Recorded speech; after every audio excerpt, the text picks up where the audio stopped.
After the Breaking by Miranda Thebeau. Chapter 3. The Day She Latched Onto Life. Once we reached Pastor Tom's home and got the children settled into the Needham's parlor with a few toys, I asked if they had a weigh scale to check baby Deborah's weight. They produced a bathroom scale they had brought with them from America. April Needham offered to help. First, I stepped onto the scale alone to get my own weight. Then she placed Deborah in my arms, and I stepped back on, and then subtracted to find the baby's weight. I looked down, confused. "That can't be right," I said. The number hardly changed. We tried again. April held Deborah, while I recalculated. Still the same, only a 5.5-pound difference. "April," I said, "this scale must be broken. Let's try with your weight instead." We repeated the process, eyes glued to the numbers. Once again we glanced up at each other in stunned silence. My stomach sank. 5.5 pounds? Less than the weight of my newborns? And she was already several months old?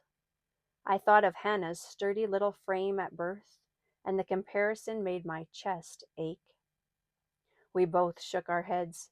No, we concluded, the scale must be broken.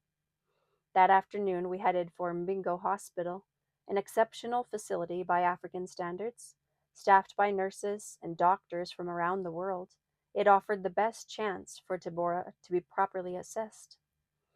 The Needhams graciously drove us the entire way over rough roads and through several gendarme checkpoints. Once there, we joined the long lines, praying we'd be seen the same day. Deborah did not enjoy having her blood taken or going through the routine checkups. In Cameroon, there were no switchable vials. Every additional test required another needle poke. It was not a fun ordeal. Her tiny body was already under such stress. I feared what might be uncovered. Tuberculosis? HIV? Hepatitis? AIDS? The thoughts weighed heavily. "Lord," I prayed silently, "you've brought us this far. Surely you have a purpose for her life." When the results came back, I held my breath. The news? No disease, no infections, no long-term illnesses, just extreme malnourishment. She weighed in at only 6 pounds. The doctor reassured us, with proper nourishment and care, she would thrive. Oh, how my heart rejoiced. The Lord had protected her yet again. We returned to stay with the Needhams while Ty remained in the bush. And every single hour you could see Deborah changing. Her alertness sharpened. The spark of life ignited in her eyes, and she began to engage with her world. Day by day, she was coming back to life. That first night back, after she had been medically cleared, when she began to cry in the dark once again, I decided to try nursing her. I flicked on the little lamp beside the bed and gently scooped her into my arms, careful not to wake Hannah, Nate, and Abigail, who were asleep on the cot beside us. As I held her to my breast, she paused and looked up at me. This African baby, whom I had not borne, gazing into the face of a white mother who appeared to love her deeply, was meeting her needs and keeping her belly full, perhaps for the first time in her life. Her eyes searched mine. In that quiet moment, something changed. She decided she could trust me. She knew. She latched on, and as her tiny hand relaxed on my chest, I felt my body giving life to another in need. The room felt utterly still, as though the air itself was holding its breath. Outside, I could faintly hear the rhythmic hum of crickets and the occasional distant bark of a dog. But here, in the quiet, lamplit corner of the Needhams' home, the world seemed to narrow to this single moment. My own heartbeat seemed to echo in my ears, matching the slow, steady pulls of her tiny mouth. A deep, almost momentous awareness washed over me. the kind that comes when you know something eternal is taking place in the ordinary. In that stillness, as she drank, I began to realize this was far more than feeding. It was about belonging. Motherhood is a powerful picture of love, sacrifice, and an enduring bond. It transcends biology and culture. It breaks barriers and binds hearts. I never dreamed how profoundly adoption would change me. It was more than welcoming a child into my arms. It would reshape my perspective and reveal more of Christ's abundant life and love flowing through me. The wonder of adoption is found in its intentionality, in choosing to claim a child as your own, in offering grace where there was emptiness, and in creating a family where there once was none. It is a gift that transforms not only the child, but the parent in ways beyond imagination. As the scripture says, God setteth the solitary in families. Psalm 68:6. Adoption reflects the very heart of the gospel, God's redemptive work in claiming us as his own. I was so grateful for the Lord's perfect timing, that he had given me a present, abundant supply of breast milk. In Cameroon, one of their favorite phrases is, God's timing is best. God's timing is the best. From the moment Deborah latched on, it was as if she had not only connected physically, but emotionally, mentally, and spiritually. She had latched onto life and to me. We became inseparable, mother and daughter. Soon she began cooing, smiling, and babbling. Her energy surged. She was always trying to catch my eye, always trying to make me smile.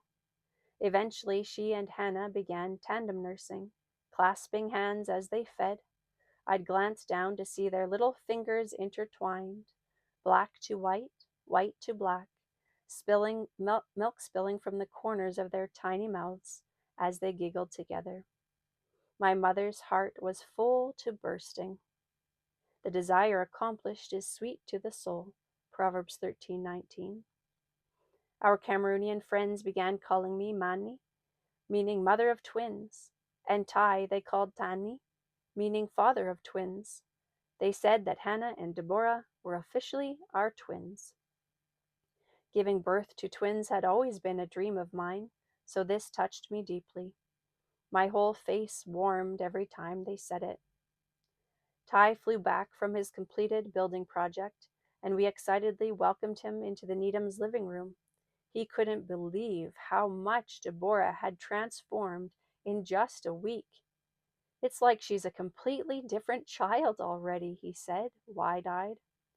He scooped her up into his arms, letting out a low whistle as he held her against his chest. You've been busy, haven't you, little one? He chuckled, his eyes crinkling with joy.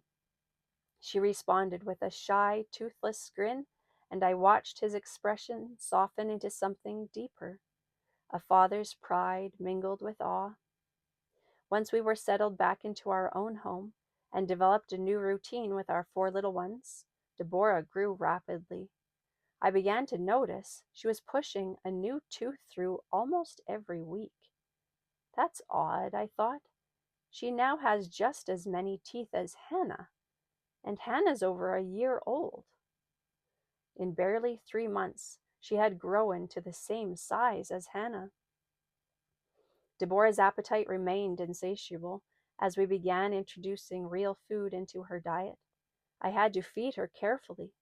If I allowed her to, she'd reach for an entire pancake and swallow it in one gulp. The first time she did it, we all stared in disbelief. Did you guys just see her swallow a whole pancake? I asked, blinking like I couldn't believe my own eyes. If given the chance, she could have eaten 12 in one sitting. I had to portion her food to keep her from overeating until she vomited. Even water had to be measured. She would drink until she threw it all back up.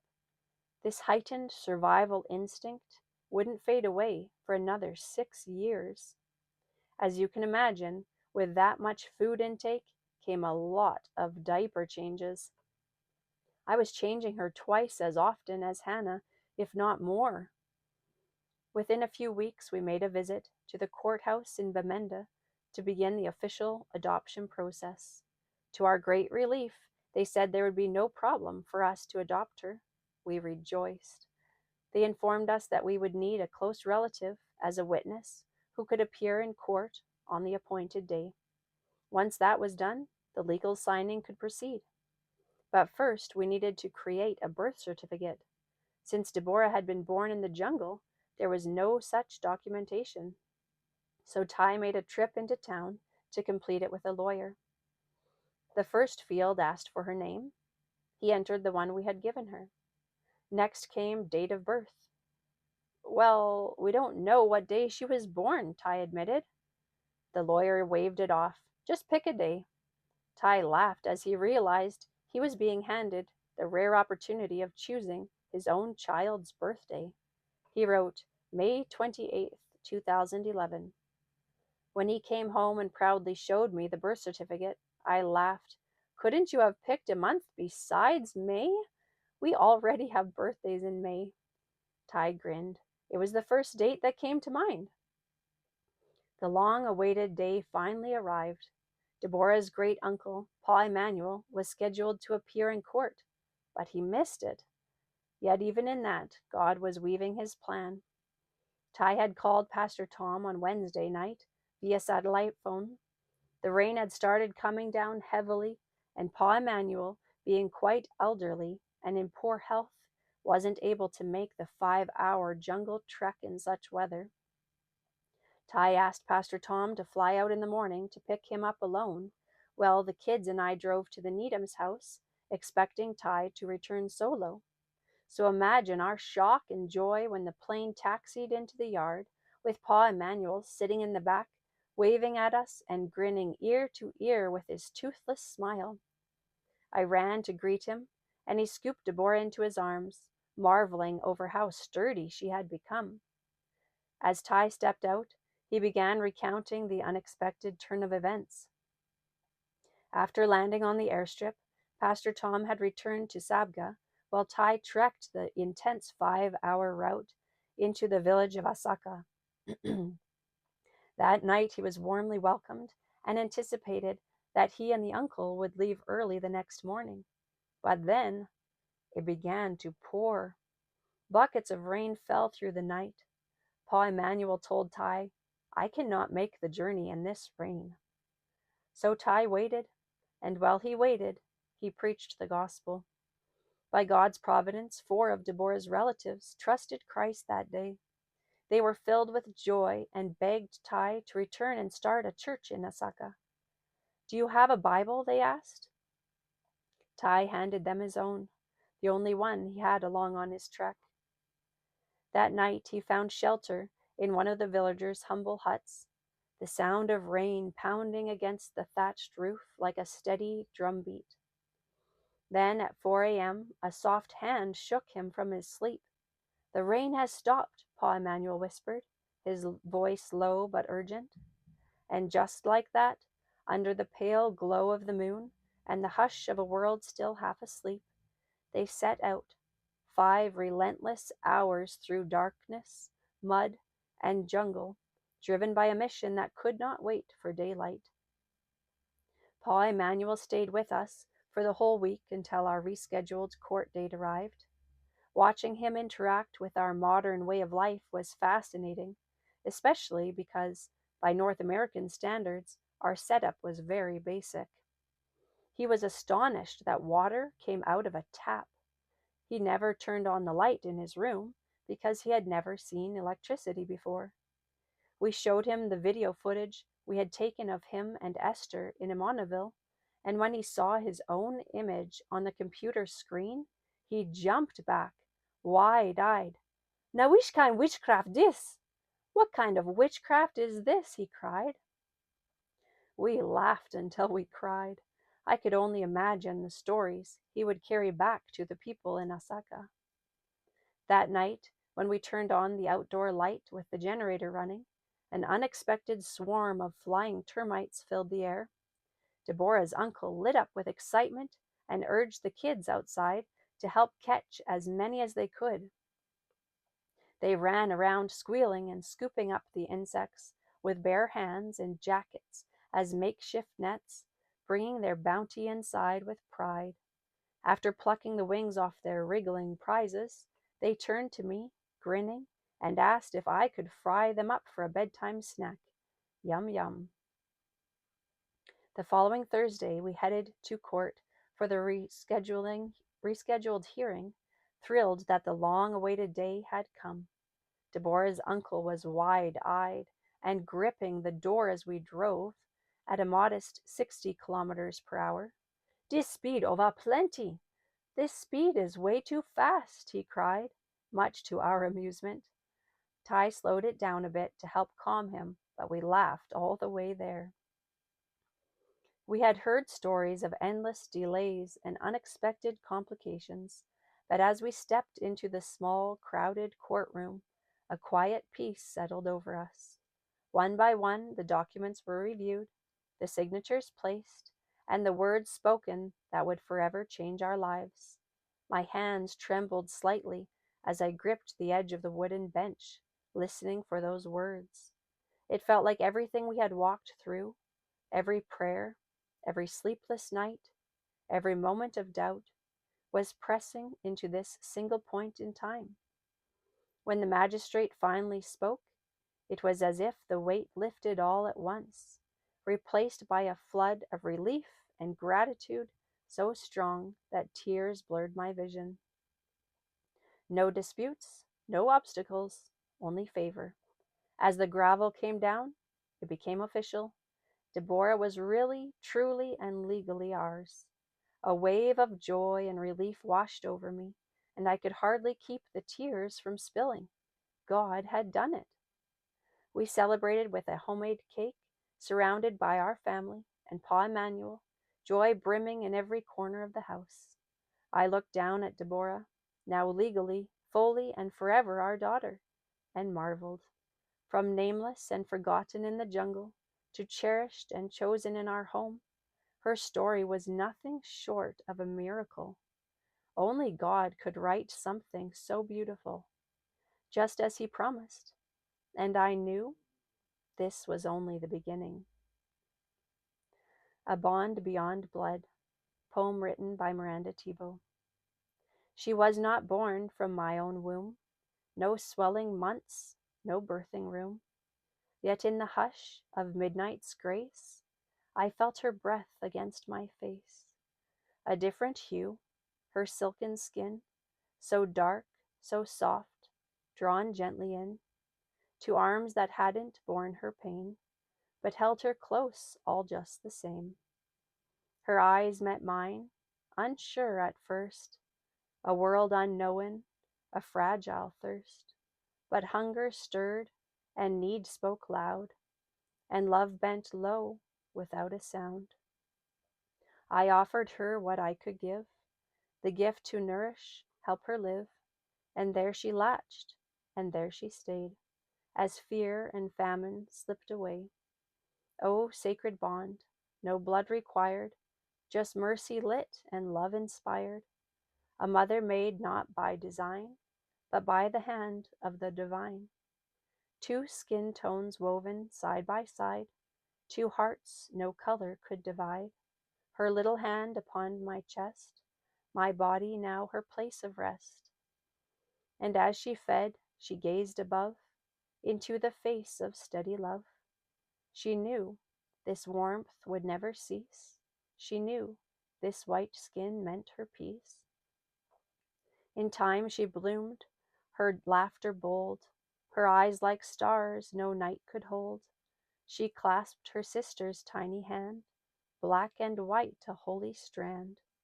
White fingers braiding jet black curls, two daughters nursing side by side, their laughter spilling milk and mirth, a glimpse of heaven here on earth. Milk spilled like grace, so undeserved, and I, the one whose heart was stirred, now saw adoption's sacred call, a picture of God's love for all. He found me orphaned, lost, alone, and made my heart his very own. He clothed me, named me, gave me worth, not by merit, but by his birth. So here I sit, her lullaby, a song that makes the heavens sigh, for in her eyes I've seen anew the gospel's wild, redeeming view. And if they say we're not the same, that color draws some kind of claim, I'll point to hands in tandem rest, to hearts that beat in mother's chest.